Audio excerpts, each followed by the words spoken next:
नमस्कार दोस्तों, मैं प्रशांत आप सभी मित्रों का स्वागत करता हूं आपके अपने चैनल पर।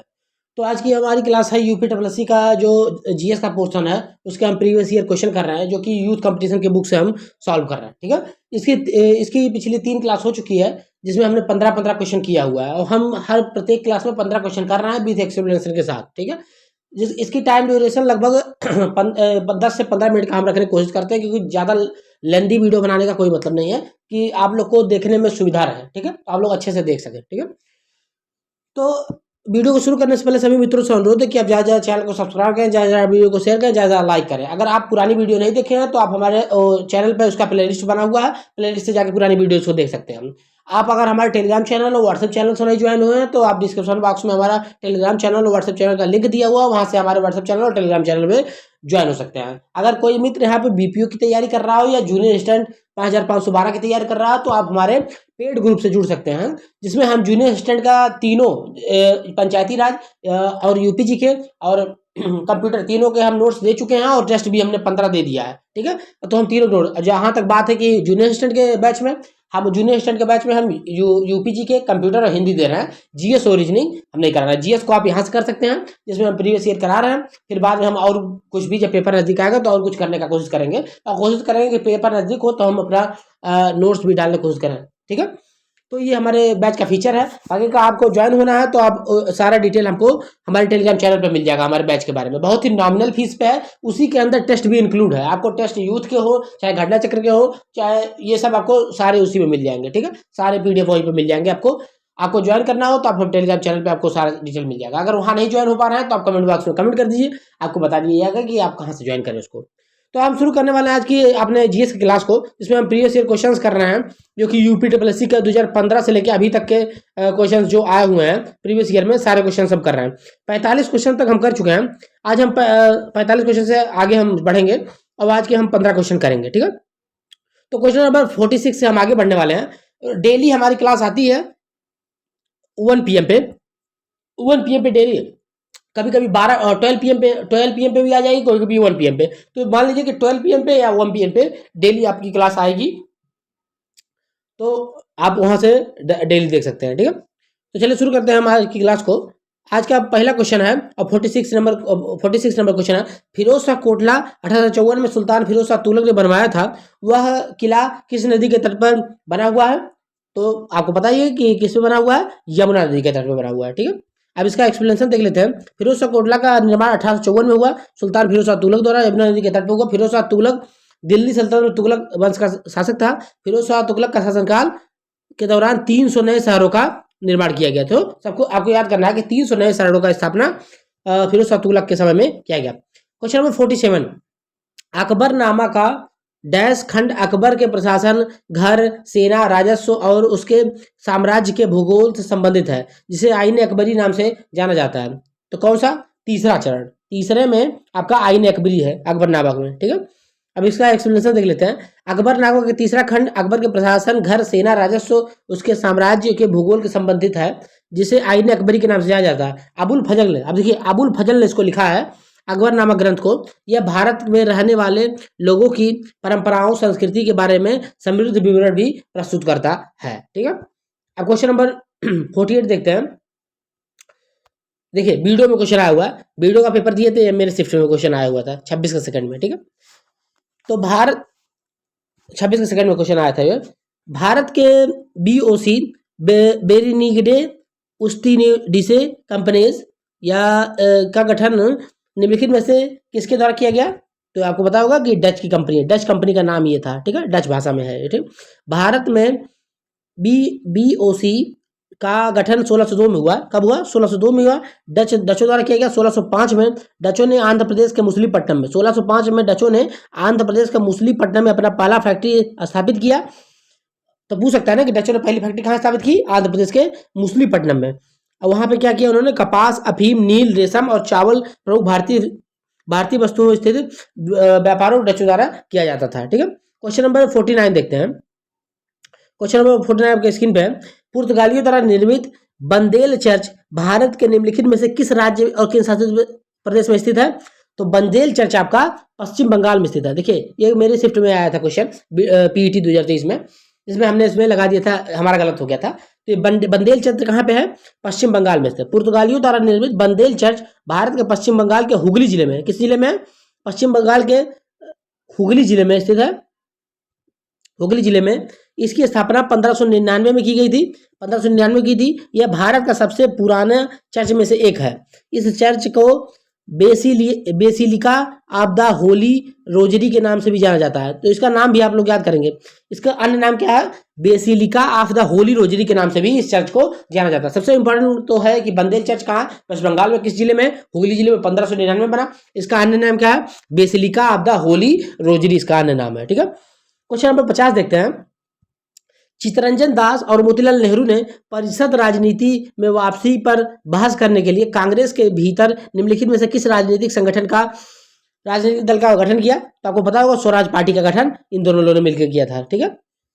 सीआर दास और मोतीलाल नेहरू ने राजनीतिक में वापसी पर बहस के लिए कांग्रेस के भीतर स्वराज पार्टी का गठन किया, जिसकी स्थापना कब हुई? 1923 में। कहाँ पे हुई? दिल्ली में हुई। कांग्रेस के विशेष अधिवेशन में स्वराज पार्टी को मान्यता प्राप्त की। तो 1923 के कांग्रेस के विशेष अधिवेशन में इसको मान्यता भी प्राप्त कर दिया गया। ठीक है। पार्टी के अध्यक्ष सीआर दास और महासचिव मोतीलाल नेहरू बने। ठीक है। तो पार्टी के अध्यक्ष कौन थे? सीआर दास थे और उसके पार्टी महासचिव कौन थे? मोतीलाल नेहरू बने। ठीक है। आगे बढ़ते हैं। Question number 51।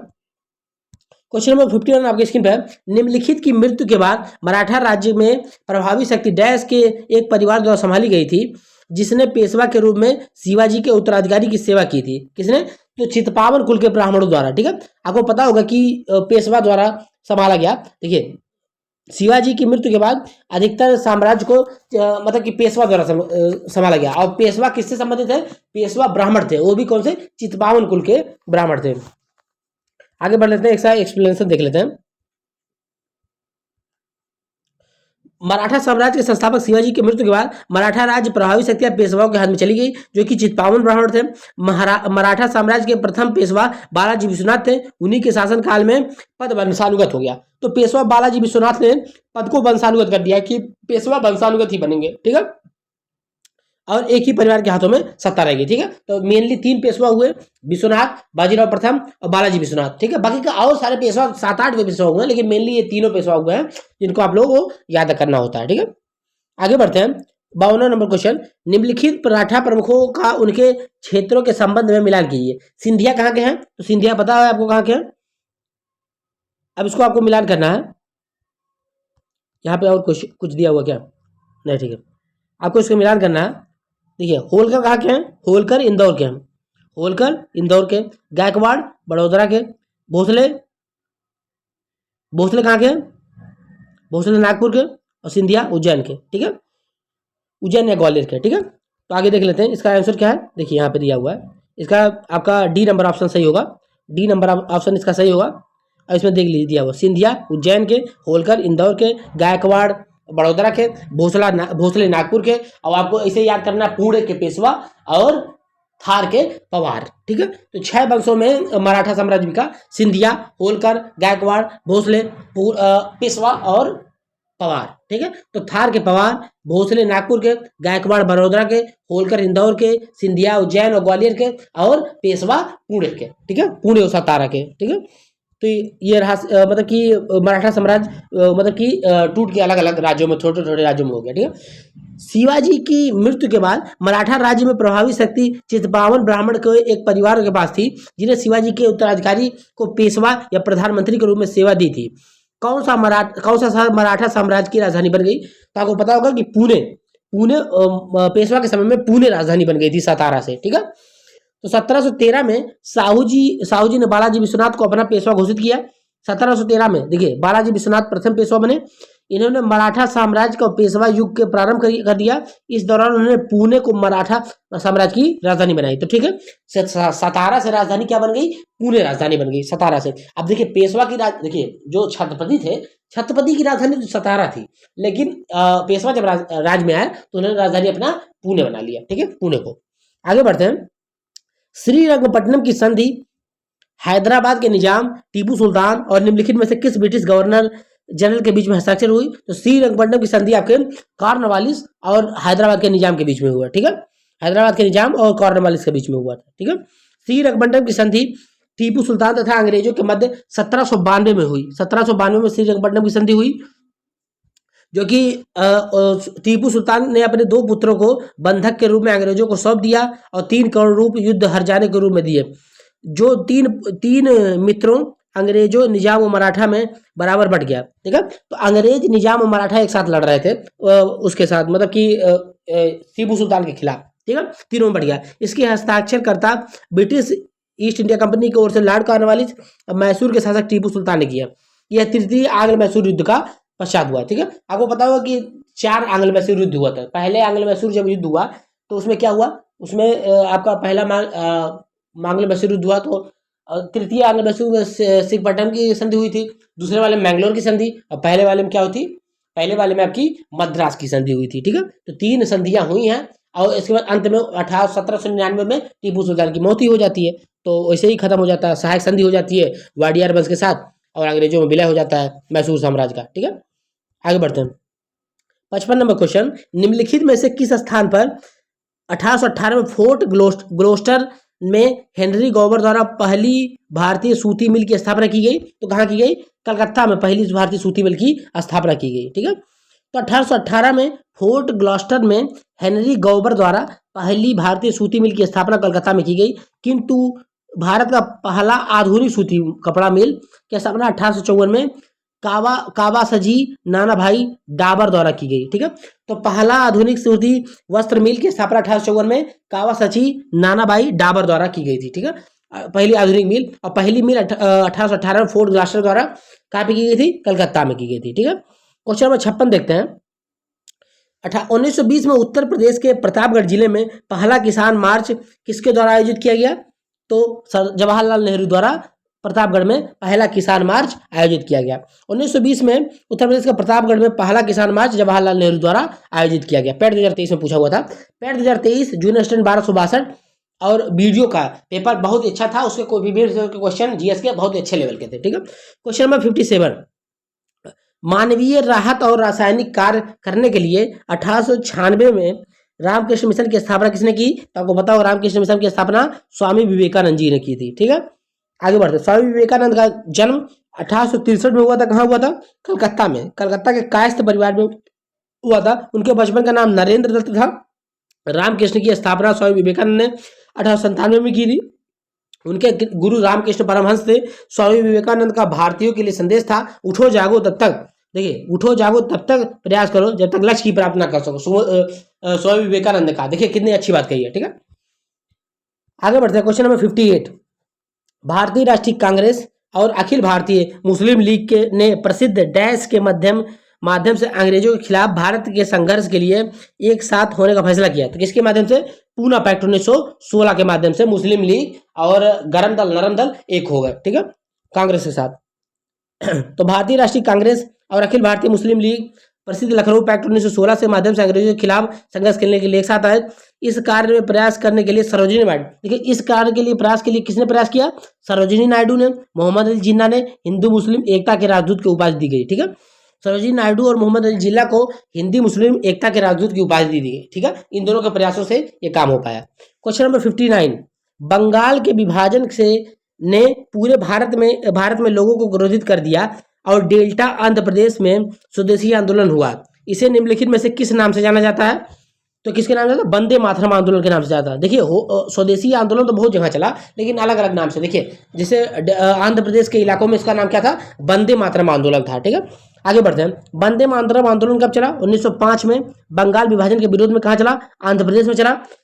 इस अवधि में कृष्णा जिले के राष्ट्रीय जागृति की भावना देखी गई। इस आंदोलन के प्रमुख नेता कौन थे? हरि सर्वोत्तम राव, पिंगली लक्ष्मी नारायण, कासिम धुनीवीरा, मल्ल्या बद्री नारायण आज इसके प्रमुख नेता थे। ठीक है, 1907 में बिपिन चंद्र पाल ने विजयवाड़ा में, अब देखिए सबसे ज्यादा इंपॉर्टेंट ये है, 1907 में बिपिन चंद्र पाल ने विजयवाड़ा में और मुसलीपट्टनम की यात्रा की और स्वदेशी और वंदे मातरम की उत्पत्ति का अर्थ पर भाषण दिया। ठीक है, तो बिपिन चंद्र पाल ने 1907 में विजयवाड़ा की यात्रा की और उन्होंने स्वदेशी और वंदे मातरम की उत्पत्ति के आंदोलन की उत्पत्ति के ऊपर भाषण दिया। ठीक है, अब आगे बढ़ते हैं। आज की क्लास का लास्ट क्वेश्चन है, देखिए 60 नंबर क्वेश्चन है आज के क्लास का, जो कि आज की क्लास का लास्ट क्वेश्चन होगा। निम्नलिखित में से किसके नेतृत्व में मंडी षड्यंत्र हुआ? तो किसके नेतृत्व में मंडी षड्यंत्र हुआ? तो मंडी षड्यंत्र आपका हुआ गदर पार्टी के नेतृत्व। अब देख रहे हैं कि कितना अच्छा अच्छा क्वेश्चन आया हुआ है पैट 2023 में, ठीक है। तो मंडी षड्यंत्र कब हुआ? गदर पार्टी के नेतृत्व में हुआ है, ठीक है। ये कहाँ पे हुआ? हिमालय के मंडी की जनता ने स्थानीय शासक एवं उसके वजीर द्वारा किए जा रहे अत्याचारों से तंग आकर सन 1914-15 में, देखिए मंडी षड्यंत्र कब हुआ? 1914-15 में गदर पार्टी भाई हिरदाराम के नेतृत्व में विद्रोह कर दिया।